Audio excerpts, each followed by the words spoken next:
It's a new year. It's 2025. Let's talk about some Iron Maiden, shall we?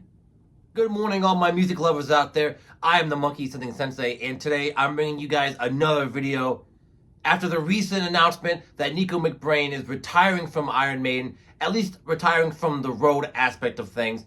I've been listening to a lot of Iron Maiden, and I mean a lot of Iron Maiden, and that's what I'm going to be showing you guys today. That's right, my Iron Maiden vinyl collection. What I have is mostly the classic era, so everything from 1980 to 1986 or so. I do not have Peace of Mind, and I do not have Seventh Son of a Seventh Son. Before I start the video, I also want to do a quick tribute to Paul Di'Anno. Rest in peace, Paul Di'Anno. That news broke out just a few months ago as well. My personal favorite singer of Iron Maiden. I'm a Paul Di'Anno fan. I really loved his vocal approach, his down and dirty, sort of working class feel that he brought to the table of Iron Maiden. And his stuff is just precious to me. And one of my favorite albums of all time is Killers. And you can bet that I'll be making a written review of that in the future.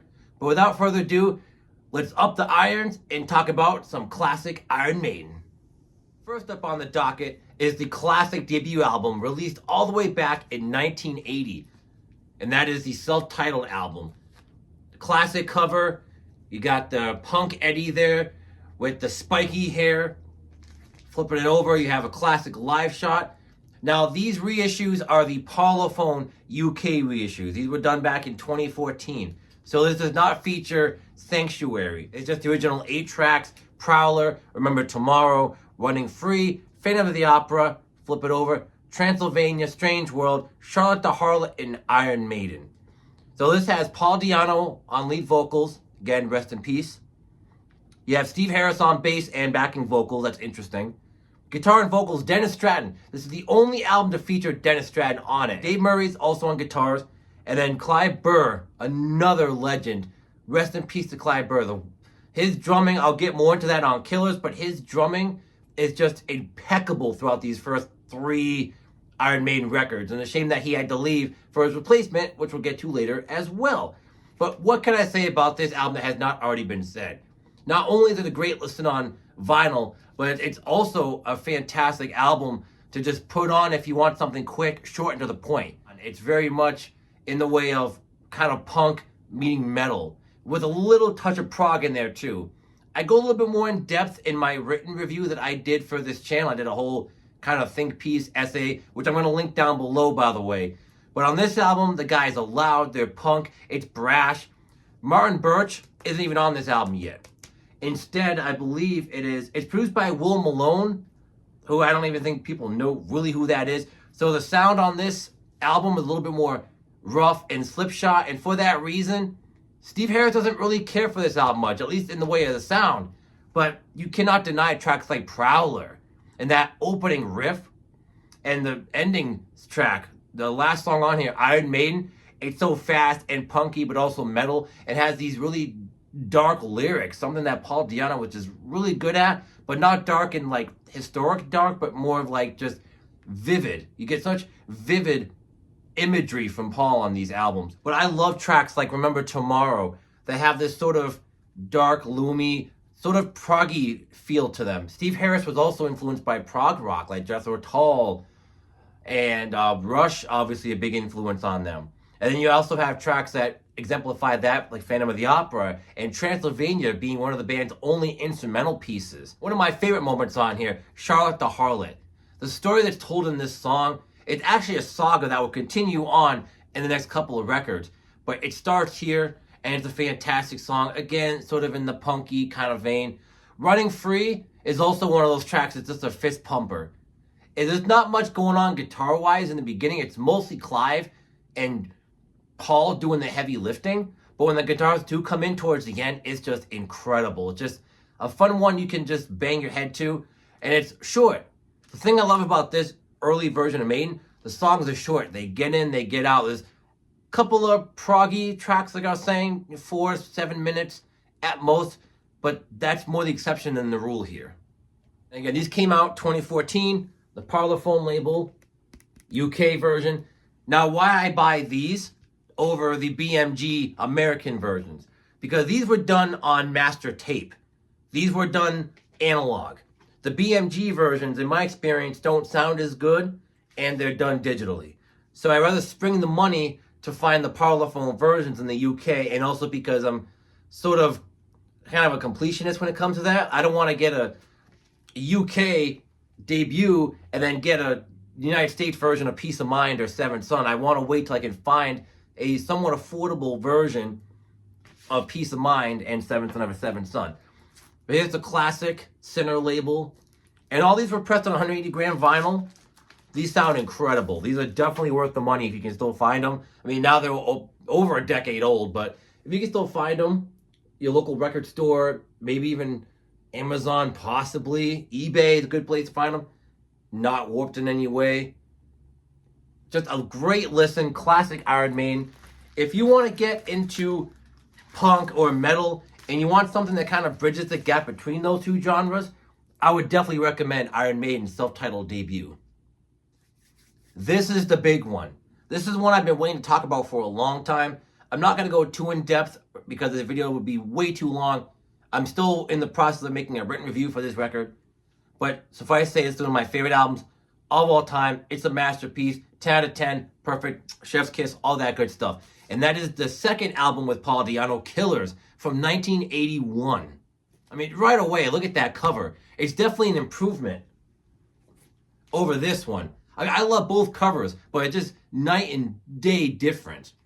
One thing I forgot to mention earlier was the fact that Derek Riggs has done all their album covers from the debut up until about Brave New World, give or take. He kind of did half that cover, then he left because they became too hard to work with. There's a whole saga on that if you want to read up on it. But Derek Riggs really improved on this album cover. And to me, this is really what Eddie should look like. This is when Eddie became Eddie. This is really when you start seeing Easter eggs in all their album covers. You could see somewhere on here, there's supposed to be there's a black cat there. You got a couple kind of making out in the window there. You got Eddie holding an axe. Now, I believe this is supposed to be Margaret Thatcher, I think, because Iron Maiden were opposed to her censorship campaign in the 80s, so it's supposed to be kind of a dig on her. And I believe there's a single out there that also shows her on the ground dead, which is similar to this cover here. But this is kind of the aftermath of that single cover, if I remember correctly. Another black cat there, too, if you can see that. And then you got some weird symbol. I'm not sure what that means. I don't know if anyone can tell me that down below. But you also have KII something, sex shop. And then you have something called Ruskin. It's blocked out. But Ruskin Arms is one of the first places that Iron Maiden got their start in. So it's interesting how they put that in here. And when we get to an album cover later on, then you'll definitely see how many Easter eggs these guys throw into their album covers.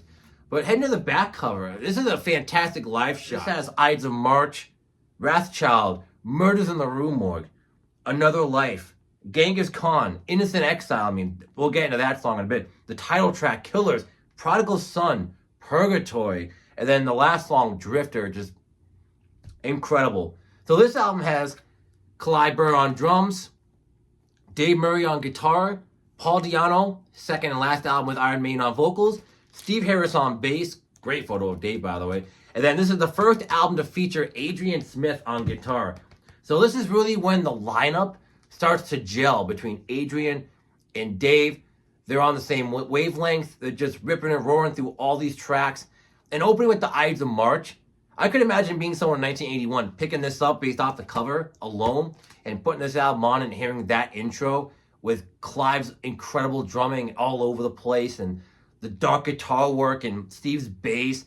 Again, this is the first album with Martin Birch. And so not just the covers, but the production is night and day. This album sounds incredible. This is more in line of what Birch was doing with Black Sabbath with Dio in the 80s. Heaven and Hell and Mob Rules. He had just produced Mob Rules around the same time he did this album. And this album sounds sort of like a cross between those two. But getting back to Maiden's Killers. Going from Ides of March into Wrathchild with that incredible bass line. And something I miss about this era of Iron Maiden is just Steve Harris's bass lines are so up front and center. they act almost like the guitar. The lead guitar and the bass are switching roles because Steve wanted his bass to be in the forefront. He was like, nah, this first album sounds like crap. My bass is audible, but it sounds like a mosquito. No, this is gonna be full, dirty bass tone. It's right in your face. And you get that immediately with the opening of Wrathchild. And again, the lyrics are incredible. More down and dirty Paul Di'Anno street lyrics. It's like that meme.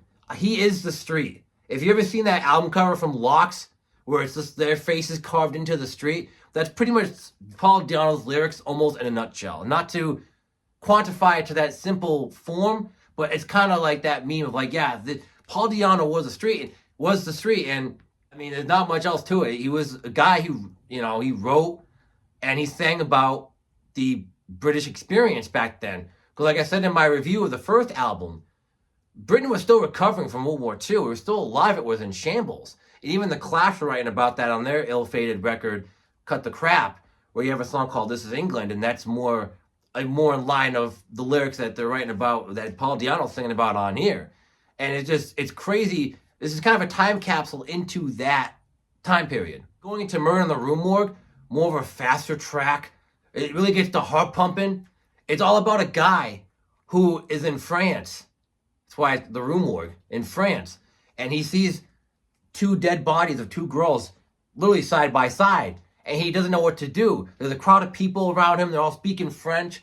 And he's like, oh shit, I gotta get out of here. So he just runs off. His fight or flight reflexes go off and he just gets out of there. He bolts. And at the end of the song, he goes back to the place where it happened and he still sees them and he's like, I was the one that did it. So it's like that little bit of a plot twist. Like he actually was the one who murdered them after all.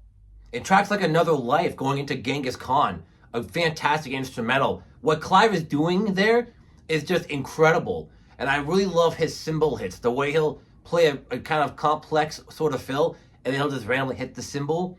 It's just so satisfying. And going from that to Innocent Exile, it's not my favorite song on the record because this album is like a perfect 10 out of 10. But the way the lyrics play out and how sort of somber it is, and at the end of the track, after all that punk and metal guitar work and everything that's going on, it's hard to explain with words. You have to listen to this song, but it's both. This song is pretty much the mission statement of this record. It's punky and it's also metal with a little bit of prog with how all the tempo changes happen. Just fantastic. But the end, where Paul Di'Anno screams, "Lord, I'm running," and at the end of that, where he hits that high note, you can't tell me, Di'Anno haters, that Paul Di'Anno was not a good singer. If you listen to Innocent Exile and you hear him singing that high note, that to me was his vocal peak with Maiden. And I love how that sort of progressive, heavy track bleeds right into Killers. Literally bleeds right into Killers. This track is no nonsense. It's just bashing heavy metal goodness. Clive is just pounding away. The bass work is incredible. It's very atmospheric and very daunting. And you could tell Killers, like it builds and builds until you get to that main riff. It's like it's like Eddie here was pounding, like with the axe, just pounding away at his victim, and it's just the perfect sonification of that. And then we slow things down a little bit with the track Prodigal Son. Now this song, some Maiden fans have an issue with it because it's acoustic-y, it's kind of a ballad, whatever. I love this track. I love how this song breaks up the pace of everything else on the record. Because before this, prior to this song, there's really nothing that's more a ballad-leaning track. But I love how this album mixes it up. You have a nice acoustic intro. Di'Anno singing about a girl, essentially, which is kind of uncharacteristic for metal, sort of. At least this, new wave British heavy metal. There are love songs, but not too many. But I think Paul Di'Anno adds his own kind of bad boy touch to it. And you really feel for him and Lamia, who is his proposed girlfriend or wife or whatever. But just the way the song progresses, it kind of builds and builds. There's some great guitar work, some great bass work. But overall, kind of the black sheep on this record.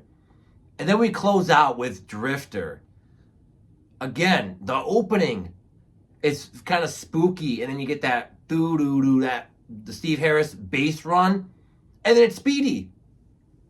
It's all about a drifter. It's a speedy song about a drifter who just wants to go along and sing his song. And man, if that isn't the mission statement of Paul Di'Anno's era of Iron Maiden, nothing is. Nothing will. That to me is like the perfect way to end this record. He's drifting on. Not only does the song fade out, it drifts on, but it's also about a guy who just continues to move forward.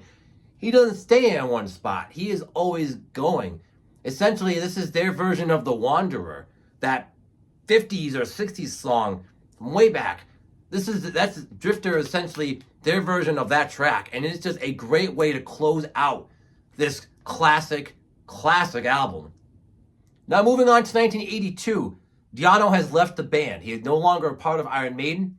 There's some falling out between members. There was some drug issues, creative differences. There's a lot of info on that online. Magazines, you can read up on it. More detail if you like. But short story told, Bruce Dickinson comes in the band. There's an audition tape of him singing some Killers and Iron Maiden tracks out there. It sounds pretty good. They go in the studio. Guys in the air raid siren, Bruce Dickinson. And we get Number of the Beast from 1982. Now this album, one of the biggest heavy metal albums of all time. In fact, Martin Popoff, in his book of 500 Greatest Heavy Metal Albums of All Time, which I do not own, but he had stated that this album here, I believe, was number 1 or number 2 of the greatest heavy metal albums of all time. So this album is high in really well regard, or really high regard, however you want to say that. And I do love this album. I do love it.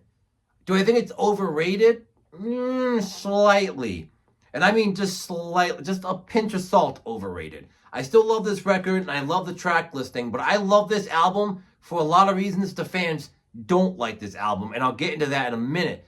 But this cover is great, I have to say. And one thing I like about the album cover is that they tell a story.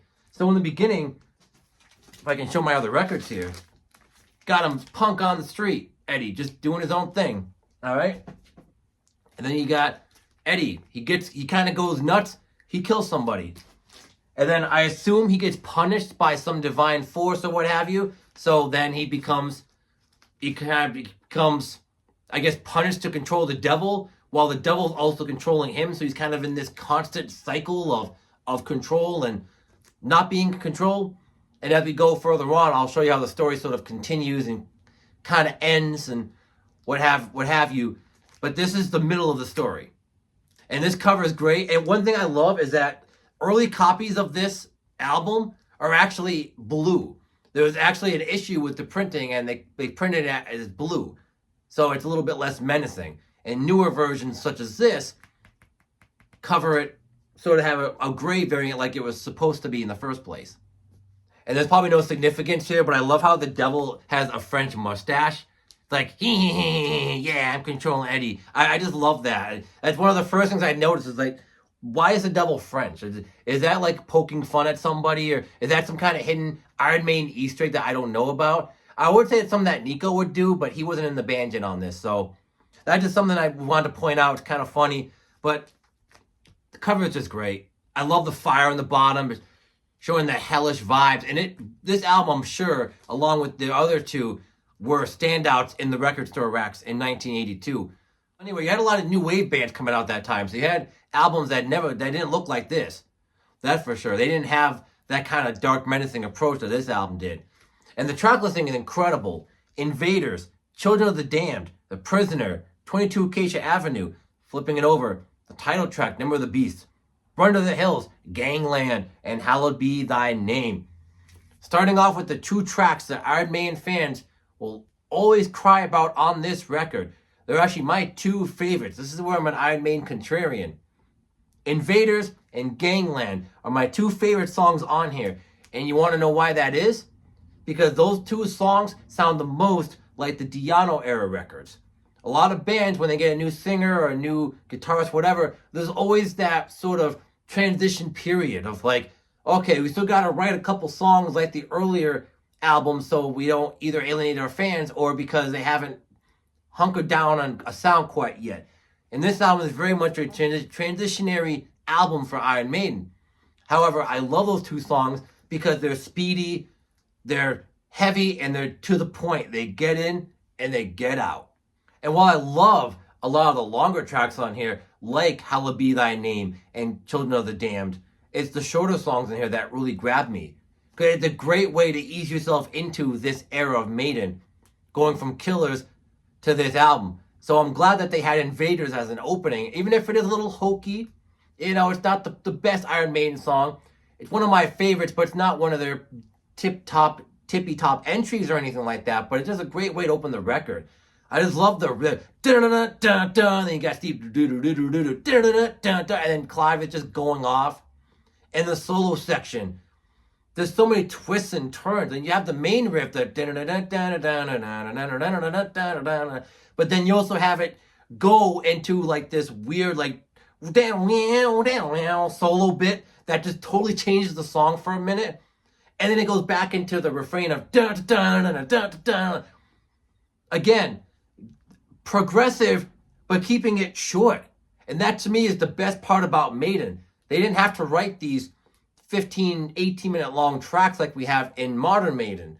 And before we get into that debate, I do love Senjutsu. The last Iron Maiden album I thought was one of the best things they put out in a long time. So I'm not a hater of the longer tracks, but to me, this in the 80s is really when Iron Maiden took that prog and were able to condense it and not overblow it like they do nowadays.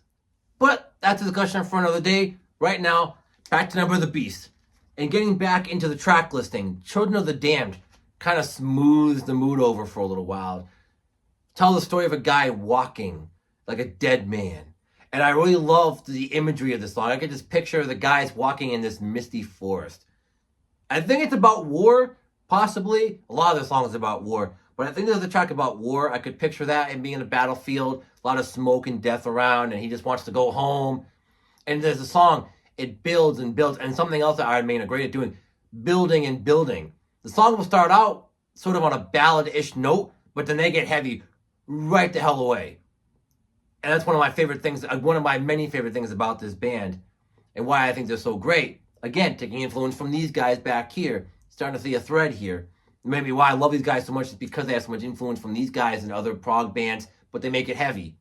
Who knows? The way that opens, I think this is one of the first albums ever to have sort of a voice sample from a movie opening a song. And it really helps to tell the story of The Prisoner. I don't remember what movie or show it's from, but I love the bit at the end where the guy's like, I'm not a number, I'm a free man. And the guy laughs at him. And you just hear Clive Burr's fantastic drum intro. Some of the best drumming he'd ever done. The drumming is like an ocean wave. It just up and down, up and down. Do do do do do. It just, it keeps going and going and going. It doesn't stop. And then the main riff comes in. And then once the main riff comes in, you're like, like, that's it. Take my money. That's it. First three songs were at the price of admission alone. We're not even halfway through the record yet, and I'm already in love with this thing. Hell yeah. Oh, man. And the chorus, I'm not a number, I'm a free man. You can take me out your black book. I mean, oh my God, such a powerful message. It's like, yes, I am free. And the song is long too, but it doesn't feel long because it's so fast and aggressive and it just goes by. And the way that Dave and Adrian have really started to master trading off guitar solos and guitar notes and the harmonies too. It was one of the first bands besides Thin Lizzy and Wishbone Ash to feature double guitar harmonies and really blending them together. They're not the first band to do it, but they're really the first band to make it sort of popular besides, again, Thin Lizzy. But the way they do it, man, it's just, it's incredible. This is getting me excited to write some actual reviews for you guys so I can really get out my thoughts properly and really show you guys how much I love these records. But anyway, closing off side one, we have 22 Acacia Avenue. This continues the story of Charlotte the Harlot. And this is pretty much like 22 Acacia Avenue. It's like, I think it's kind of a whorehouse where this metalhead is telling these guys like, hey, there's this girl, Charlotte the Harlot. She will give it to you half off if you say her name or if you say like Bruce Dickinson or something. It's one of those classic stories. But then you find out, like, she's starting to regret the lifestyle because she's been doing it for so long. And the narrator of the song is like, hey, when you're 40 and no one wants you anymore, you're really going to be satisfied with your life. And again, there are some lyrics on here that haven't aged very well. Yeah, it just got darker. Sun's going down. It's not even 11 o'clock in the morning yet, and the sun's already going out. Oh, there it is. We're back on. But yeah, like, what are you doing with your life here? When you're 40, you're not going to be able to do this anymore. And it kind of alludes at the end of the song that Eddie or whoever kind of takes her away from this life. And it's sort of open-ended. You could say, oh, she found a happy life with Eddie. Or you could say that she found a life of abuse through another guy. It's like, you don't know. It's kind of open-ended. It's kind of like 2112 in that way, again, where it's kind of left up to interpretation. But the way the song, again, I'm kind of beating myself here, but the way the songs blend, the riff, the da-da, da-da, da-da, da-da, da-da, da-da, da-da, and then they get to that guitar solo section, and then they just let the riff ride on its own before Bruce gets into all that kind of out-of-date lyrical content. That if you know the song, you know what I'm talking about, where he gets to the part about, you know, S.A. and all that stuff. But again, it adds to the theme of the song. You got to remember, this is 1982. It's kind of stuff that was easier to talk about back then.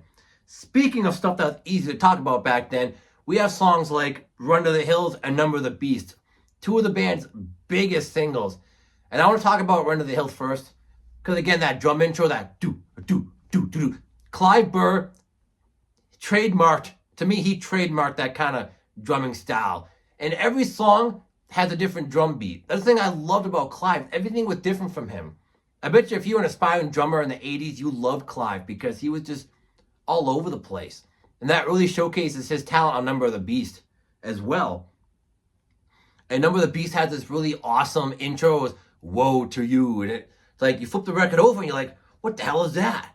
And if you have a nice clean vinyl copy, you don't hear any pops or crackles or anything, which probably would add some creepiness to the atmosphere. But you hear that and you're like, whoa.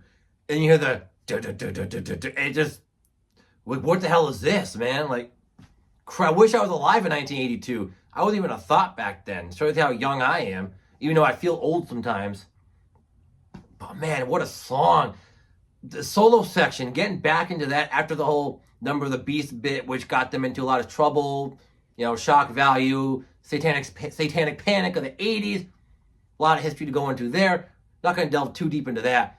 However, the solo section, the guitarist is just incredible on that. Just go down, down, down, down.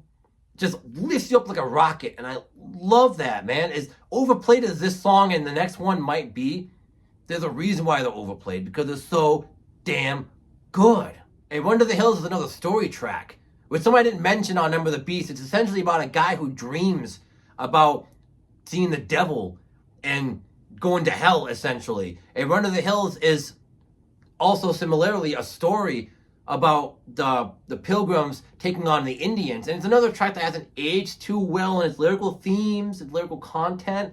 However, it still tells an excellent story, has a great gallop to it. One of the first songs that really features that trademark Iron Maiden gallop that would be featured heavily on a lot of their albums and tracks going forward. Great guitar solo, great bass work. Again, I cannot give Steve Harris enough credit for his lyrics and his bass work. Just incredible.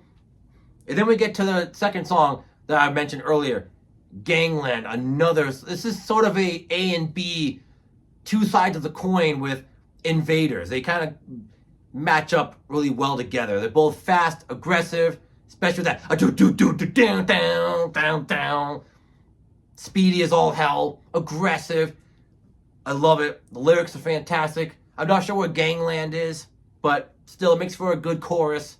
Dead Man Tell No Tales, not the Motorhead song, although up the irons for Motorhead as well. Rest in peace, Lemmy Kilmister. His birthday was just a few days ago, so side note there. Love Motorhead as well.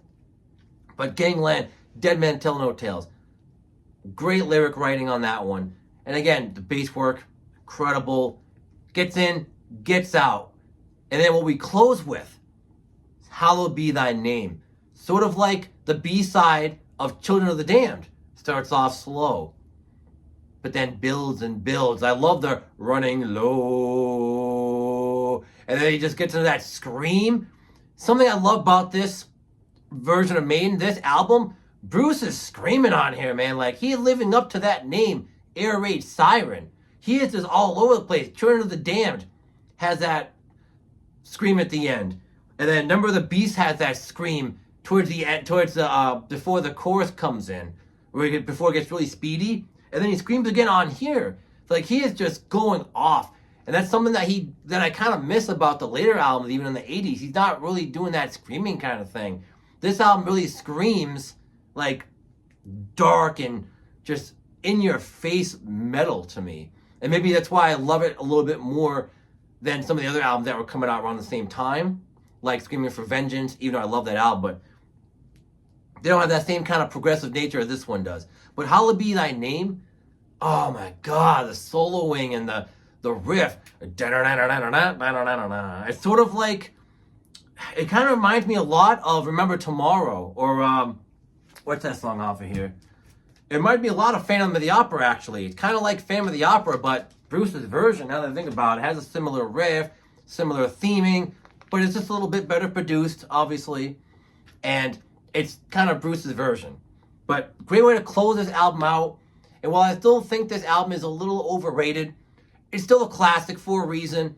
If you're curious about heavy metal, I'd recommend giving this one a chance. Maybe listen to this one first. Or if you like your metal a little bit more punky, you know, and you don't mind gruffer vocals, which are still great, but if you don't mind gruff vocals, you know, I would check out Killers. And then if you like that one, go check out the debut album. Just know that the production's a little bit slipshod because it's the debut and Martin Birch hadn't come to produce for them yet.